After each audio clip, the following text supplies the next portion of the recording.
Aquí se abordará el caso de Canoa Puebla, el linchamiento de 5 personas. En el presente trabajo abordaremos el conocimiento de la víctima, el proceso de desvictimización y victimización, la relación que existe entre víctima y victimario, así como los factores que permiten comprender la dinámica entre ellos. El tiempo, lugar y momento en el caso Canoa Puebla, México, se dio a través de un análisis histórico, donde se conoció el linchamiento y genocidio de un grupo de visitantes acontecido el 14 de septiembre de 1968 en Canoa Puebla, México, donde 5 personas visitaron la Malinche y fueron asesinadas por los pobladores. Estas personas fueron totalmente apedreadas por la gente y estas fueron las causas desde el ejercicio de poder que culminó con la muerte de 5 personas que fueron a visitar la Malinche. Estos hechos antisociales se reconoce una clara discriminación de los trabajadores que fueron a ese lugar en las faldas de la Malinche y se suscitó este hecho ilícito. El linchamiento de Canoa Puebla, en ese tiempo había mucha gente ignorante y la situación económica del pueblo era precaria. Existía un enorme enojo de los pobladores y a través de ese sentimiento y por el manipuleo del párroco y el ejercicio de poder que tenía hacia todo el pueblo, diciéndoles y haciéndoles creer a los pobladores que los visitantes que llegaron a subir a la Malinche eran comunistas y delincuentes que irían a rapiñar sus casas y matarían a los habitantes, raptarían a sus hijas, harían muchos destrozos. Incluso les dijo que terminarían con el ángel Gabriel de la iglesia. Por medio de ideologías apegadas a la religión y la ignorancia del pueblo, se dio la manipulación de los habitantes hacia los visitantes que fueron totalmente maltratados por el pueblo, ahí en Canoa. El párroco manifestó que esas personas querían llegar a acabar con su pueblo y que eran los que estaban en contra de la religión. Con esa razón, la gente agredió a los visitantes hasta matarlos. La relación entre víctima y victimario es la pareja penal. Las víctimas fueron los trabajadores que visitaron el pueblo y fueron linchados hasta causarles la muerte, considerando victimario a los agresores, los pobladores y el párroco que manipuló para hacer ese delito. La masacre no constituyó un delito penal tipificado como tal, porque tanto el sacerdote como los señalados del múltiple homicidio, autores intelectuales y materiales, no recibieron su castigo. Este es un collage de los hechos de Canoa Puebla cuando fue el linchamiento de los 5 visitantes. En el proceso de desvictimización existe un conjunto de cosas relacionadas entre sí que forman complejos factores que interactúan, no solo las secuelas que el propio suceso criminal pudiera suponer, donde se incluyen todos aquellos elementos que como consecuencia de la acción ilícita o antisocial ejercida por tercero pudiera desprenderse. La reactivización es un problema que reprime la justicia en caso de abuso sexual. Consecuencias que resultan en el proceso de desvictimización.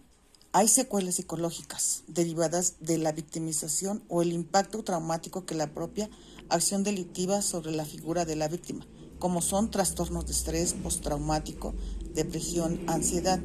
Y las segundas secuelas son las que corresponden al sistema sociopolítico, sin ser intrínsecos a la persona, repercuten en su bienestar posterior.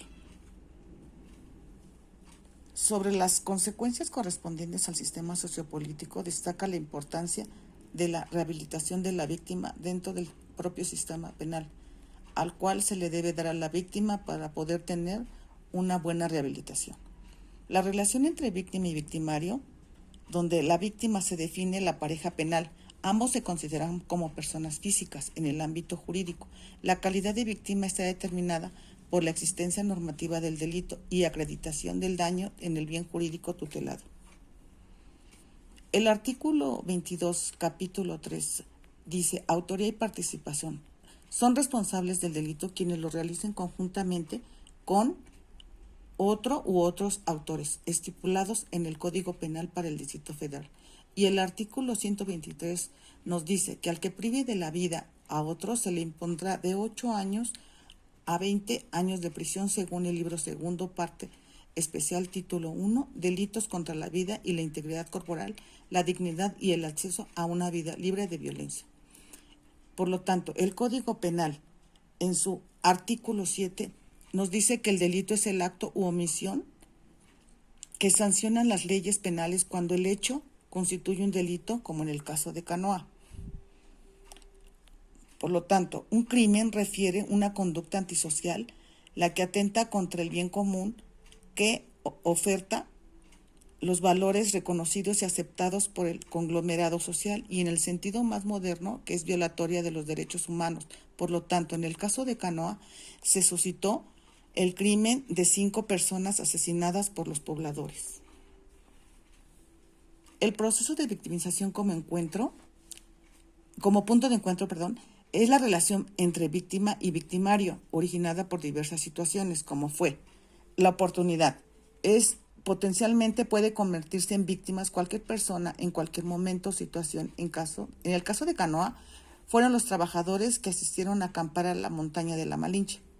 Los factores de riesgo sociodemográfico en la vulnerabilidad, afectando a determinadas personas en relación con su edad, género, zona urbana de residencia, entre otros, a sufrir cierto tipo de ilícitos, como fueron los trabajadores que asistieron a la Malinche y al estar ahí los mataron por visitar esa montaña. La orientación del infractor, sustentada en la motivación que tiene el agresor para realizar la conducta antisocial contra sujetos con el único interés de satisfacer las necesidades que la mera comisión del delito pudiera suponer, como es saciar su cometido, en el caso de Canoa, matar a los 5 visitantes. Exposición al riesgo de peligrosidad para evitar frecuentar lugares con mayor riesgo de peligrosidad en ciertos días de la semana. Eso nos permite prever la posibilidad de un hecho antisocial. Si hay antecedentes de que ese lugar es peligroso, es mejor evitarlo. Comportamientos arriesgados. Son provocaciones, instigaciones, precipitación a determinadas conductas y motivar al ofensor a actividades de alto riesgo.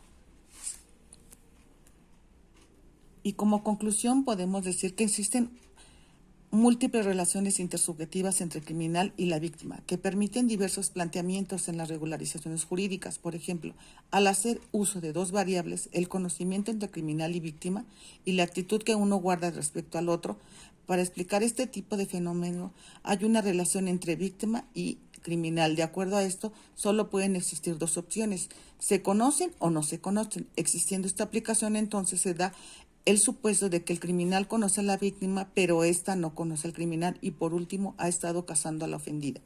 Por lo tanto, se puede resumir que, independientemente del supuesto que se tenga, debemos ser muy cautelosos al no ser blanco de esas personas y siempre denunciar cualquier acontecimiento que se dé, para así evitar situaciones, sobre todo a los débiles, como los niños y mujeres indefensas, discapacitados, indígenas o personas vulnerables, que puedan ser blanco de ser la víctima. Y una recomendación: siempre creer a las víctimas para que se denuncie el delito. Muchas gracias por su atención.